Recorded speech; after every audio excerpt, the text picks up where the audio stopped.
What is going on, miners, and welcome back to the Hobbyist Miner channel. So in a recent video, I added 3 new NVIDIA GeForce 1080s to my Cyclops rig. I'll put a link in the upper right hand corner if you guys didn't have an opportunity to check it out. But I really wanted to discuss the value of multiple miners on a flight sheet. Traditionally, when you're running all the same card, make, and model, so like if I scroll down here and look, and let's say I'm running like on GPU 2, which is the EVGA, if I'm running all of the exact same model cards, I feel like one flight sheet with the one miner works fine, and it works great. And you know, you have all the same overclock settings, and your miner is good to go, and you're all set, and life is easy. And that's a utopian world. A lot of you guys are in the same boat I am at, where we continue to add to a rig because we really financially can't afford to go ahead and buy 13 of the same GPU, and we're on our merry way. So you're building your rig as time goes on, just like this one. So a little backstory. As you guys can see, we have a variety of different cards here, 11 cards total. The 1060s we got quite some time back, and I'll put a link in the upper right hand corner to the build video that we did with these 1060 6 gig cards. Things went great, but we ran into a problem with the Zotac 1060. We ended up selling it. It was just too much trouble. It kept crashing the miner. It just didn't work out, and it became very frustrating. We have the 2060 in here that we got not too long ago, Founders Edition. And then in addition to that, we have a 3060 in this rig that I got from a Newegg Shuffle. And then finally, the 1080s that I just got more recently, the 3 of them. So I wanted to make a video to discuss a little bit of the value of having multiple miners in the same flight sheet, because one miner doesn't always seem to do the trick, and you always seem to run into problems and challenges. So I wanted to show you guys how to add multiple miners to one flight sheet, as well as you also need to add in some configuration changes so that the system knows, okay, what GPU goes with what miner. Okay, so if you look at the top here, there's a lot going on, but don't let it intimidate you. So we're mining Ergo on Nano Miner. We have that running right now, which is the auto Lycos, which this has been goofy recently for me. I'm trying to look into it more and more. 1 minute it's 70, and then an hour later we're at 119. It seems to be all over the place. I don't know if you guys have the same issue with auto Lycos or not. It's just been more recently, so I had to look into it more. We're also running Phoenix Miner, and that's actually for all of our 1080s, or sorry, 1060s. All the 1060s are on their own individual miner. I then have my 2060 on its own miner, LOL miner. And then finally, I have my 3 1080s, including my problem child Zotac, on T-Rex miner.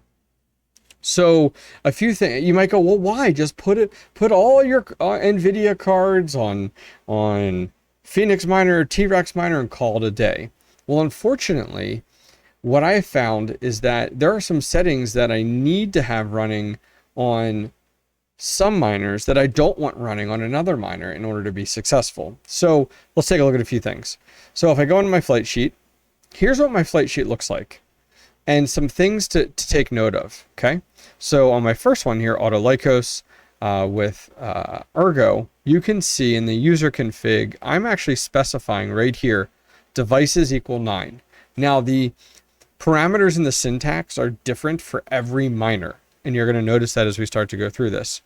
Under the next one, Phoenix Miner, these are all my 1060s.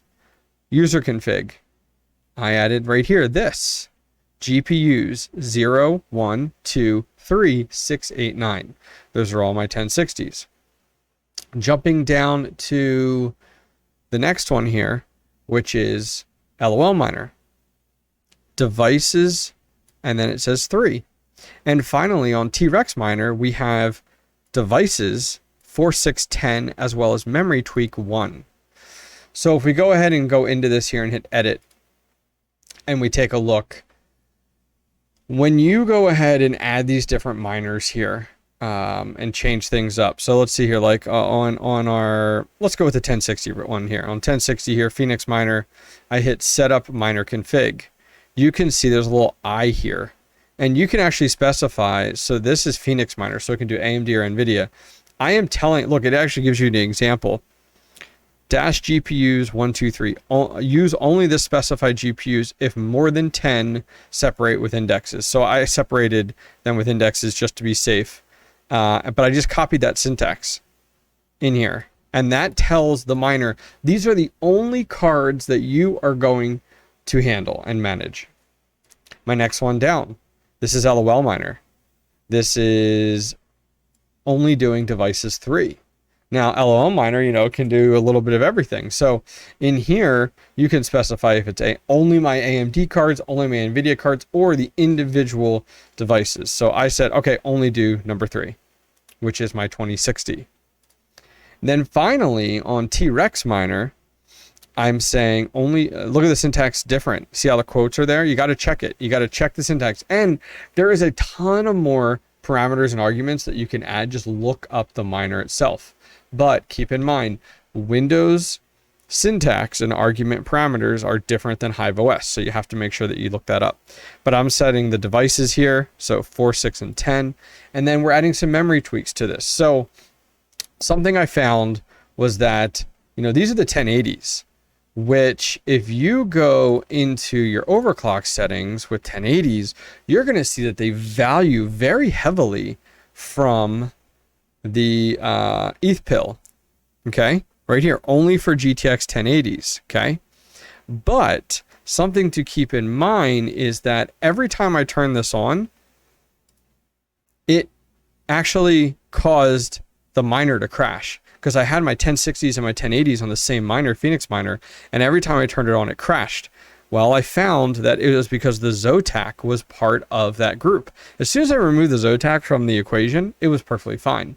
So in order to overcome that, I decided, okay, I'm going to put the Zotac on its own separate miner, and why not put the rest of the 1080s on that as well, so that I can adjust them as need be, and I can now adjust my memory tweak there right inside of the miner itself. So at first, this may seem very like overwhelming or a mess or really hard and difficult. But the nice thing is if you have a problem child card, it will only crash the miner associated with it. So like earlier, I was doing some testing and the T-Rex miner, which is my 1080s, crashed because it had an issue with my Zotac. I'm still going through it.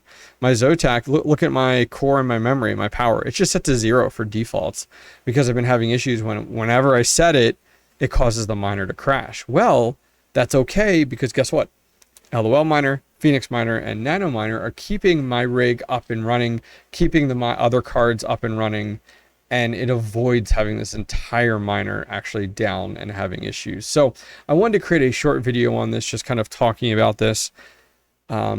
This is very important, and I want to start doing this on more and more of my rigs that are a little mix. I think there's a huge value here in separating them. I'm actually thinking about doing it over on my Colossus rig, which is mining Ravencoin right now.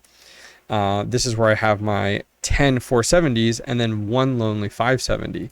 So I'm thinking about, you know, right now that it's on Team Red Miner, but I might separate that. I might separate that 570 just for the sake of fine tuning a little bit better than what I'm currently doing right now.